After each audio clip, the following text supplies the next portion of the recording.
సంసారం ఒక సాగరం పార్ట్ 50 రచన మీనా కుమారి గారు. వీడియో చూసే ముందు తప్పకుండా వీడియోకి లైక్ చేయండి. జగపతిని ఆపరేషన్ థియేటర్‌లోకి తీసుకెళ్లారు. అంతా బాగానే ఉందిగా. మళ్ళీ ఎందుకు వేరే రూమ్‌లోకి తీసుకెళ్లారు ఆయనను. చూస్తూ ఊరుకుంటారా ఏమిట్రా? ఇద్దరు ఉండి నువ్వైనా అడుగు మైథిలి. డాక్టర్ గారిని మీరు అడగక్కర్లేదులే. మీరు దండం పెట్టుకోండి దేవుడికి. ఆయనకు తగ్గాలని చాలు అంటూ పిల్లల వైపు, వరలక్ష్మి వైపు చూసి జాహ్నవి కళ్ళనీళ్లు పెట్టుకుంది. అమ్మ, నాన్నగారికి కాస్త ట్రీట్మెంట్ ఇస్తారు. ఇంకా ఏ ప్రాబ్లం లేకుండా ఉంటుంది తర్వాత. సరేనా అన్నాడు యువరాజ్ తల్లి పక్కనే కూర్చొని. తరుణ్ మరొక పక్క కూర్చొని, అమ్మ నొప్పి నొప్పి అంటున్నారు కదా, నాన్నగారు అలా లేకుండా సరిచేస్తారు అని చెప్తూ తల్లిని ఓదారుస్తున్నాడు తరుణ్. మోకాళ్ళ మీద కూర్చొని తల్లి ఒడిలో తల పెట్టుకుని, ఏమీ జరగదమ్మా నాన్నగారికి, అంత బాగుంటుంది అని చెప్పింది మైథిలి. మైథిలి తల నిమురుతూ, అది నాకు తెలుసు, కానీ లోపల మీ నాన్నగారిని ఏం చేస్తున్నారో ఏమిటో అంటూ బాధగా చూస్తూ ఉంది జాహ్నవి. జగపతికి చాలా రక్తం పోయింది. కొడుకులు కూతురు ముగ్గురు రక్తం సెట్ కాలేదు. అందుకే వేరే హాస్పిటల్ నుండి ఆ బ్లడ్ గ్రూప్ తెప్పిస్తున్నారు. అది ఒకసారి జగదీష్ డొనేట్ చేసిన బ్లడ్, హాస్పిటల్లో ఉన్న అదే గ్రూప్ బ్లడ్ చాలకపోతే ఇంకొక ప్యాకెట్ అవసరమైంది. ఇప్పుడు ఆ బ్లడ్ ఎక్కిస్తున్నారు జగపతికి. విధి ఎంతో విచిత్రంగా ఉంటుంది. ఎవరైతే తన చేత్తో పొడిచాడో వాడి రక్తమే ఇప్పుడు ప్రాణం కాపాడడానికి ఉపయోగపడింది. ఈ చిత్రం ఆ పరమాత్మకే ఎరుక. పైవాడి లీలలు ఎంతో చిత్రం. విధి లిఖించిన నొసటి చిత్రం. పైవాడి లీలలు ఎంతో చిత్రం, ఎంతో చిత్రం. హాస్పిటల్ లోపలికొచ్చి లల్లాయి గీతాలు పాడితే ఎలా, వెళ్ళు బయటికి అంటూ సన్యాసిలా కనిపిస్తున్న అతన్ని కేకలేసి బయటకి వెళ్ళు అంటూ అరిచింది సిస్టర్. బాబు, ఆకలేస్తుంది, కాస్త అన్నానికి డబ్బులు ఇవ్వయ్యా అంటూ యువరాజ్ దగ్గరకు వచ్చి అడిగాడు ఆ సన్యాసి. ఇవ్వు, నాన్నగారు ఎంతో కష్టంలో ఉన్నారు, దేవుడు ఇలా వచ్చి ఉంటాడు, ఇవ్వరా డబ్బులు అన్నది జాహ్నవి. యువరాజ్ లేచి డబ్బులిచ్చాడు ఆ సన్యాసికి. పైవాడి లీలలు చిత్రం, నీ నొసట రాసిందే విచిత్రం అంటూ పాడుకుంటూ వెళ్ళిపోయాడు బయటకు. ఎవరు దిగులు పడకండి, అంతా బాగానే ఉంటుంది అని చెప్పారు శ్రీకాంత్. అత్తయ్య గారు, మామయ్య గారికి ఏమీ కాదు అని చెప్పాడు మైథిలి భర్త. దేవుని మనసులో ప్రార్థిస్తూ ఉన్నారు వరలక్ష్మి గారు.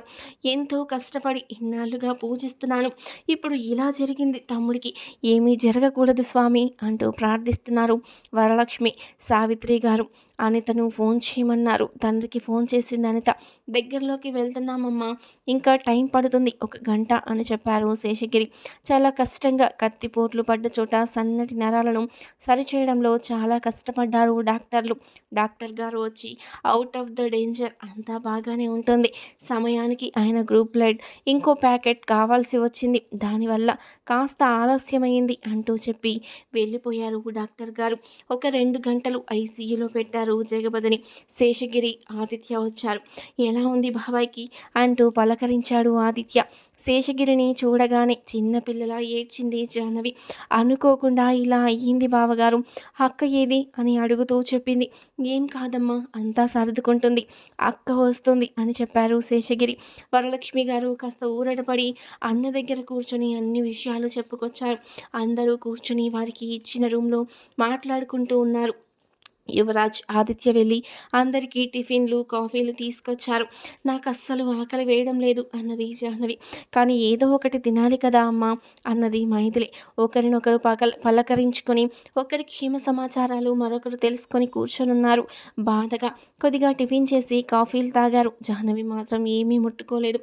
జగపతికి మెలకు వచ్చింది. అంతా బాగానే ఉంది, రూమ్కి షిఫ్ట్ చేయొచ్చు అన్నారు. జగపతిని రూమ్లో మార్చిన తర్వాత ఒకరి తర్వాత ఒకరు అందరూ మాట్లాడారు. అంతా బాగానే ఉంది అని చెప్పారు డాక్టర్ గారు. 3 రోజులు ఉంటే అంతా బాగైపోతుంది, ఏమీ ఉండదు అని చెప్పారు. నాన్నగారు కూడా వచ్చారు కదా, ఏదో ఒకటి తినమ్మా అంటూ మైథిలి తల్లికి తినిపించింది బతిమాలి. అసలు ఎవరు ఇలా పొడిచింది నాకు చెప్పండి, వాడి పని నేను చెప్తాను అన్నది జాహ్నవి కోపంగా. అమ్మ, నువ్వేదో ఒకటి తినే ముందు మాత్రలు వేసుకో చాలు అన్నాడు తరుణ్. జాహ్నవి ఏమీ మారలేదు కదా అక్క, అలాగే ఉండిపోయింది అన్నాడు శేషగిరి బాధపడుతూ. అలా ఉండిపోయింది అనడం కరెక్ట్ కాదు, కానీ తెలివిగానే ఉంది, మాట విధానం మాత్రం అమాయకంగానే ఉంది అంతే అన్నారు వరలక్ష్మి. ఆ తర్వాత సావిత్రి ఫోన్ చేసి అందరినీ పలకరించింది. అనిత, సునీత అందరూ అందరితో మాట్లాడుతున్నారు. సావిత్రి గారు ఎలా ఉంది జగపతి అంటూ జగపతిని పలకరించారు. జగపతి బాగానే ఉంది వదిన అని చెప్పాడు జగపతి. అక్క అంతా అబద్ధం. ఏమీ బాగోలేదు ఆయనకు. పొట్ట దగ్గర కట్లు కూడా ఉన్నాయి. ముఖం చాలా నీరసంగా ఉంది అని చెప్పింది జాహ్నవి తన పెద్ద పెద్ద కళ్ళని తిప్పుతూ. పర్వాలేదులే బాగానే ఉందిగా అన్నాడుగా జగపతి. అన్నీ అలాగే చెప్తారు మీరు అంటున్న జాహ్నవి ముఖం వైపు చూసి అందరూ నవ్వారు. ఆ నవ్వులు విని సావిత్రి గారు హాయిగా ఊపిరి పీల్చుకున్నారు. శేషగిరి తమ్ముడిని పలకరించి తర్వాత సావిత్రి గారి ఆరోగ్యం సంగతి చెప్పారు. అలా జరిగింది అని. రూమ్లో అందరూ బయటికెళ్ళి కూర్చున్నప్పుడు శేషగిరి జగపతితో మనసు విప్పి మాట్లాడారు. భూలక్ష్మి వల్ల వచ్చిన ఇబ్బందులు చెప్పారు. సునీత ఆమె మాటలు విని ప్రవర్తన మార్చుకుంది అని కూడా బాధపడ్డారు. అసలు వదినను అలా మాట్లాడడానికి భూలక్ష్మికి బుద్ధి లేదన్నయ్య. వయసు పెరిగింది కానీ మనిషి అలాగే ఉండిపోయింది అన్నయ్య. వదిన ఆ మాటల బాధను తట్టుకోలేక ఇబ్బందులు పడ్డారు అని బాధపడ్డాడు జగపతి. అవునరా, ఒకేసారి అక్కడ ఇక్కడ ఇలా జరిగాయి. వదినకు నీ గురించి విన్నాక ఒక్కసారిగా సీరియస్ అయ్యింది. అది ఒకందుకు మంచిదే అయింది. చక్కగా ట్రీట్మెంట్ చేశారు. ప్రస్తుతానికి ఇబ్బందులు లేవు. కొన్నాళ్ళు మందులు వాడితే సరిపోతుందన్నారు డాక్టర్ గారు. పోనీలే అన్నయ్య, ఏదో ఒకటి కష్టాలు వస్తూ ఉంటాయి. మనుషులం కదా, తప్పదు అన్నాడు జగపతి బాధగా. జాహ్నవితో యువరాజ్, తరుణ్, మైథిలి, ఆమె భర్త శాన్వి, ఆదిత్య ఇంటికెళ్లారు. శేషగిరి అసలు ఎవర్రా నిన్నిలా గాయపరిచింది, ఏం జరిగింది అంటూ వివరంగా అడిగారు. సుబ్బలక్ష్మికి పుట్టిన కొడుకన్నయ్య అంటున్న జగపతి వైపు ఆశ్చర్యంగా చూశారు శేషగిరి. దానికి పుట్టిన కొడుకు అయితే నిన్ను పడవడానికి ఏమి కారణం ఉంది అన్నాడు కోపంగా శేషగిరి. వాడు నా కొడుకు. అప్పట్లో సుబ్బలక్ష్మితో చనువుగా ఉన్నప్పుడు పుట్టినవాడట అన్నాడు జగపతి. వీడియో చూసే ముందు వీడియోకి తప్పకుండా లైక్ చేయండి. చూస్తున్నారు కానీ ఎవ్వరూ లైక్ చేయట్లే. ఒక్క లైక్ చేయండి ప్లీజ్. ఇంత కష్టపడుతున్నందుకు లైక్ చేయండి. అలాగే చెప్పిందిలే, అన్ని వెధవేషాలు ఒకరా ఇద్దరా, ఇష్టం వచ్చినట్టు బ్రతికి ఆ కొడుకు నీ కొడుకంటే ఎలా ఊరుకుంటాంరా అన్నారు శేషగిరి కోపంగా. అందుకే భగవంతుడు వాడికి అచ్చుగుద్దినట్టు నా పోలికడిచ్చాడన్నయ్య అంటున్న జగపతి మాటలకు చాలా విచిత్రంగా చూశారు శేషగిరి.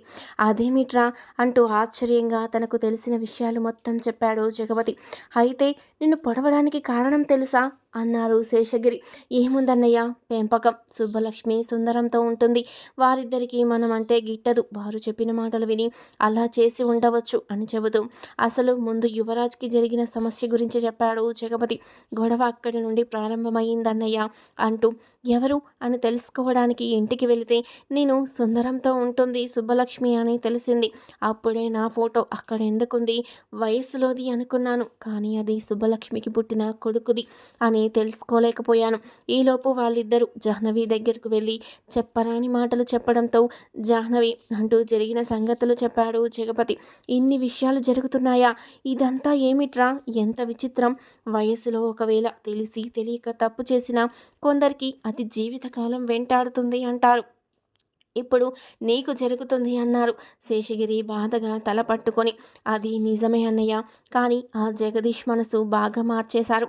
అతనికి ఏం చెప్పారో మరి నా మీద ఎంతో ద్వేషంతో బలంగా పొడిచాడన్నయ్య. నా రూపమే నన్ను పొడిచినట్లుగా ఒక రకమైన సందిగ్ధావస్థలో ఉన్నాను నేను. అంతేకాక జాహ్నవి వెళ్ళిపోవడం వల్ల మనసు శరీరం జ్ఞానాన్ని మరిచాయి. అందువల్లే జగదీష్కి అవకాశం చిక్కింది అంటూ చెబుతూ ఉండగా వరలక్ష్మి గారు లోపలికొచ్చారు. ఇన్ని విషయాలు జరుగుతుంటే నాకు చెప్పవచ్చు కదమ్మా అన్నారు శేషగిరి వరలక్ష్మితో. అసలు జాహ్నవి ఎందుకు వెళ్ళిందో నాకు తెలియదన్నయ్య, ఆ తర్వాతే తెలిసింది అని చెప్పింది వరలక్ష్మి. మరి ఆ జగదీష్ సంగతి ఎలా, కోర్టులో కేసు కూడా పెట్టారు అంటున్న జగపతి మాటకు అప్పుడే వచ్చిన శ్రీకాంత్, దాని గురించి నువ్వేమీ ఇబ్బంది పడకురా, జరిగిన విషయాలు నేను తెలుసుకున్నాను వదిన గారి ద్వారా అంటూ వరలక్ష్మి వైపు చూశాడు. ఇప్పుడు ఏం చేయాలి అర్థం కాని పరిస్థితి అన్నారు జగపతి.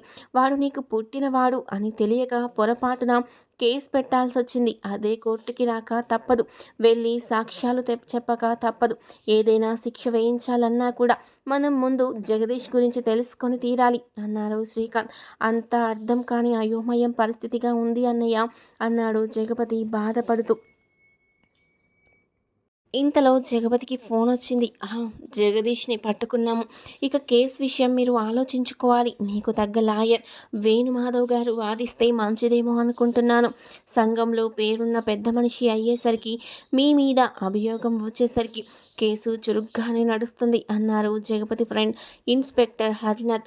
సరే, అన్ని విషయాలు మాట్లాడుకొని తర్వాత ఫోన్ చేస్తాం అని చెప్పి జగపతి ఫోన్ పెట్టేశారు. ఈ సమస్య ఇక్కడితో పోయేట్టు లేదుగా జగపతి, ఇది వెంటాడే సమస్యలాగానే కనిపిస్తుంది నాకు అన్నాడు శేషగిరి బాధగా.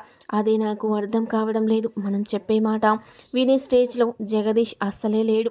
అలా అని సుబ్బలక్ష్మిని కలిసి మాట్లాడడం నాకు ఇష్టం లేదు అన్నాడు జగపతి. తెలిసిన వాళ్ళ ద్వారా కేసు వాళ్ళకే చుట్టుకునేలాగా చేయొచ్చు, కానీ అది కూడా ఆలోచించుకోవాల్సిన విషయం అన్నారు శ్రీకాంత్. అది నిజమే, పిల్లలకు అన్నీ తెలిసిపోయాయి. మొదటగా యువరాజ్ని ఉచ్చులోకి లాగారు. ఇది పిల్లలకు కూడా ఎటువంటి ఆపద కలిగించకుండా ఈ సమస్యను పూర్తిగా మట్టుపెట్టి తీరాలి అన్నాడు జగపతిరాజు. తప్పకుండా చెయ్యొచ్చురా జగపతి, ఆలోచించవద్దు నువ్వు అన్నాడు శ్రీకాంత్. ఏ విషయమైనా భయపడాల్సిన అవసరం లేదు తమ్ముడు.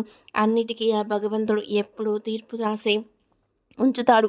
అందువల్ల ఏ విషయానికి నువ్వు భయపడవద్దు అన్నాడు శేషగిరి. తెలియక చేసిన తప్పుకు జీవితకాలం శిక్ష పడేలాగా ఇదేమి ప్రశ్న?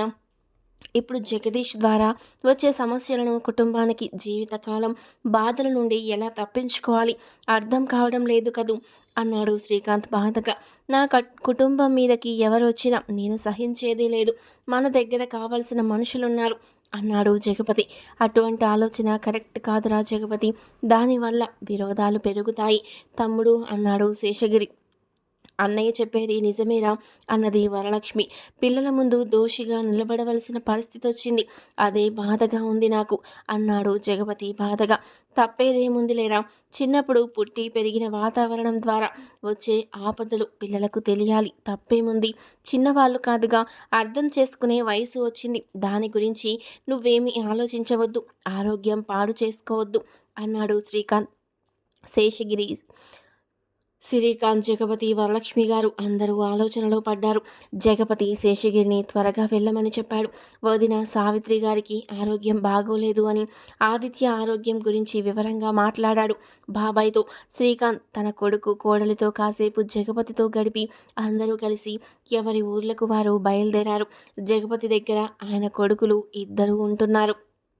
మైథిలి వెళ్ళేటప్పుడు జాహ్నవికి జాగ్రత్తలు చెప్పి వెళ్ళింది. 3 రోజులు కూడా పగలు రాత్రి కొడుకులు ఉన్నారు తండ్రి దగ్గర. జాహ్నవిని ఎక్కువసేపు ఉండనివ్వలేదు జగపతి. హాస్పిటల్ వాతావరణం అంటే నచ్చదు. అమ్మకు ఈ వాసనలు పడవు. నాకు ఇంజెక్షన్స్ చేస్తుంటే అస్సలు చూడలేదు అని జాహ్నవిని మాత్రం హాస్పిటల్లో ఉండనివ్వలేదు. 3 రోజులు అయిన తర్వాత జగపతి డిశ్చార్జ్ అయ్యారు. కానీ రెస్ట్ తీసుకోమన్నారు 10 రోజులు. ఇంటికి చేరాక తమ్ముడికి దిష్టి తీసి పారేసింది వరలక్ష్మి. ఆ తర్వాత జాహ్నవి కూడా వచ్చి దిష్టి తీస్తూ ఉంటే, ఏమిటమ్మా మీ పనులు అని నవ్వాడు యువరాజ్. అందరికీ అలా నవ్వులాటగానే ఉంది నా పనులు. నన్ను చేసుకోమని చెప్పింది మీ అత్తయ్య, అందుకే మా ఆయన పనులు నేనే చూసుకుంటున్నాను అంటున్న జాహ్నవి వైపు చూసి వరలక్ష్మి గారు ఒక పక్కకు తిరిగి ముసిముసిగా నవ్వుకున్నారు. నువ్వు చేసుకోకపోతే నేనెందుకు చేస్తాను? ఏదో చిన్న దిష్టి తీశాను, పెద్ద దిష్టి నువ్వు తీసావు కదా, ఏం చదివావు మంత్రాలు అంటూ జాహ్నవి వైపు చూసి నవ్వారు వరలక్ష్మి గారు. తరుణ్కి, శాన్వికి, యువరాజ్కి నవ్వు వస్తూ ఉంది. జగపతికి కూడా నవ్వాగడం లేదు. కానీ జాహ్నవి ముఖం వైపు చూసి పైకి నవ్వకుండా అందరూ ఏమని తీసావు జాహ్నవి అంటూ నవ్వాడు జగపతి. ఏముంది, ఇరుగు దిష్టి, పొరుగు దిష్టి, నా దిష్టి, మీ అక్క దిష్టి, మీ పిల్లల దిష్టి పోవాలి తూ అన్నాను. ఏ అంటూ కాస్త కోపంగా అడిగింది జాహ్నవి. ఊర్లో వాళ్ళ దిష్టి, భూత పిశాచ దిష్టి అని కూడా అంటే పోయేది కదా అంటూ నవ్వారు వరలక్ష్మి గారు. ఈసారి నేర్చుకుంటాను, బాగా దిష్టి తీస్తాను నేను. ఈయన చాలా పొడుగ్గా ఉన్నారు, నాకు అందక కొన్ని మర్చిపోయాను అంటున్న జాహ్నవి వైపు చూసి, అమ్మా అలా ఇబ్బందిగా ఉంది నాకు, లోపల నుండి చిన్న బల్లా తెమ్మంటే ఇచ్చేవాడిని కదూ అంటూ నవ్వాడు తరుణ్. ఏమీ అక్కర్లేదు, ఇప్పుడు బాగోలేదు కదా నాన్నగారికి, అందుకే కిందకి వంగలేదు. తర్వాత ఏ ఇబ్బంది లేదు, పర్వాలేదులే అని జగపతికి కాళ్ళు కడిగింది జాహ్నవి. హాల్లో జగపతికి పక్క వేసి రెడీగా ఉంచారు పిల్లలు. తండ్రిని జాగ్రత్తగా పడుకోబెట్టారు. జగపతి తన భార్య వైపు చూసుకుంటూ మురిసిపోతున్నారు. ముదురాకుపచ్చ ఆరని పట్టు చీరకు గులాబీ రంగు అంచు చీర కట్టి చాలా ముద్దుగా ఉంది. ఎంత పెద్ద అంచు చీర కట్టినా ఆ పెద్దరికం ఆ ముఖంలో ఉండదు. ఎప్పుడూ తనతో పెళ్ళయి వచ్చినప్పుడు ఎలా ఉంటుందో అలాగే ఉంటుంది చాలా వరకు ఆ ముఖం. ఎందుకు అలా చూస్తున్నారు అన్నది జాహ్నవి. ఏం లేదు అన్నారు జగపతి. ఎందుకు వెళ్ళిపోయాను నేను అనే కదా మీకు కోపం అన్నది జాహ్నవి. అమ్మ ఇప్పుడు అవన్నీ ఎందుకు? నాన్నగారు నీరసంగా ఉన్నారు. కాస్త ఇష్టమైనవి వండి పెట్టమన్నారు డాక్టర్ గారు అని చెప్పాడు తరుణ్. మరి ఇంకేమి ఉన్నారుగా పిల్లలు, వండి పెట్టండి అన్నది చిరుబుర్లాడుతూ జాహ్నవి.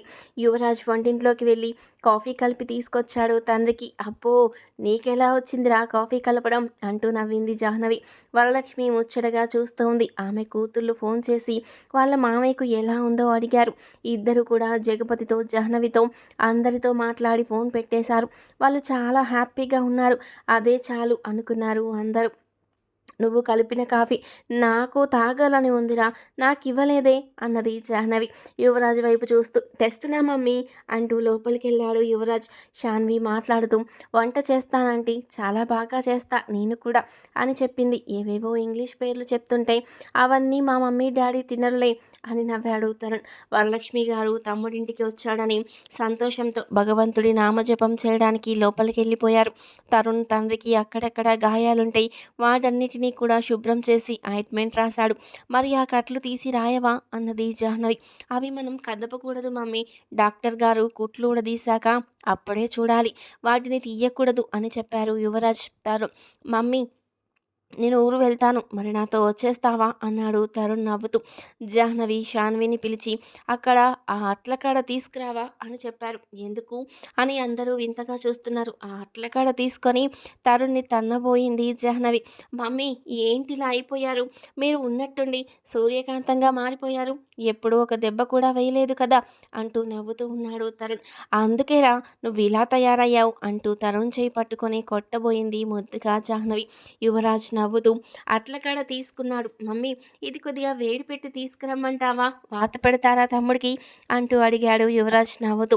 బాగా కాల్చుకొని తీసుకురా, వాత పెడతాను, వీడు చాలా అల్లరివాడయ్యాడు రాయువా అన్నది జాహ్నవి. మమ్మీ ఎందుకు, ఏమంత పాపం చేశాను అన్నాడు తరుణ్ నవ్వుతూ.